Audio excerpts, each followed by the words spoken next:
The year 2017 was packed with some of the best games of this entire generation, so when we say that Team Ninja and Koei-Tecmo's Nioh was one of the best games of that year, you know that isn't praise that is lightly given. Nioh 2 will be upon us soon, and it is looking like the ideal sequel, promising various improvements that look to expand upon its predecessor's excellent foundations. Ahead of its imminent launch, here in this feature, we'll be going over 15 important details that you need to know about the game. So with all of that out of the way, let's get started. Setting. Nioh 2 serves as a prequel to the first game, taking place during the first half of the Sengoku era in the late 1500s, and the developers have said that its ending will tie in quite neatly with the first game's beginning. William will not be returning as the protagonist, and players will instead take control of a custom character. Here's the twist though. The player character will be part human and part yokai, which should lead to some exciting combat changes. Character creation. With William no longer playing the role of the protagonist, Nioh 2 will instead allow players much more freedom to shape their character as they see fit, which will be done through a character creator and customization options. The character creator, from all that we've seen so far, is looking quite in-depth, and what makes it even more interesting is the fact that players will be able to share their created characters with each other through codes. Yokai forms. As we've mentioned, Nioh 2's protagonist will be part yokai, which means that players will be able to change their form during combat to gain new and different abilities. It definitely seems like switching yokai forms during combat to perform different kinds of attacks and abilities will play into Nioh 2's combat quite a bit, and should inject a heavy dose of variety into proceedings, theoretically at any rate.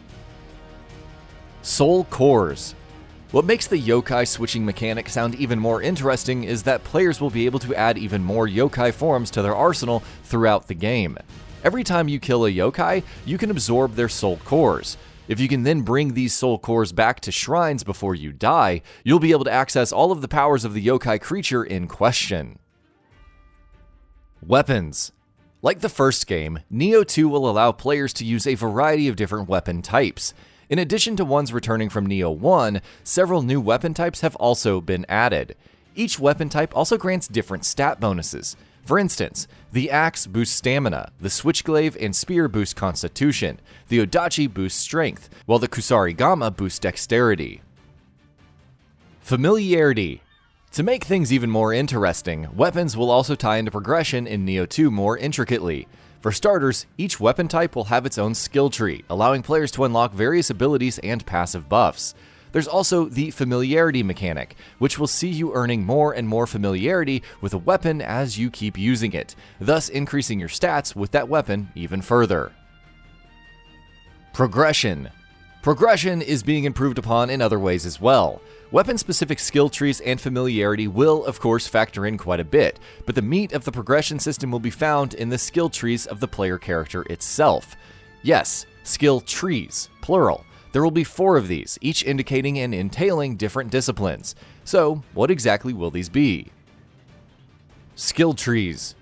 The 4 skill trees that you'll be managing in Nioh 2 are as follows. There's the Shiftling tree, which covers all yokai-related powers and abilities. The Samurai tree, which governs ki pulses and fortitude.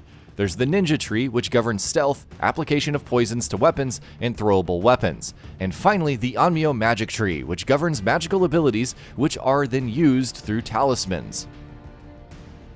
Benevolent graves. Nioh 2 will take the first game's Bloody Graves idea and expand upon that with the new Benevolent Graves. During combat, players will be able to summon avatars of 2 other players through the Benevolent Graves. While the first game summoned only plain avatars of other players, Nioh 2 will allow players to summon avatars that also have all of these skills, equipment, and gear of the other players. Co-op. If you're looking for more active participation of other players in combat than what Benevolent Graves will offer, Nioh 2 is also expanding its co-op component. While the first Nioh allowed for co-op play for a total of 2 players, Nioh 2 will allow up to 3-player co-op.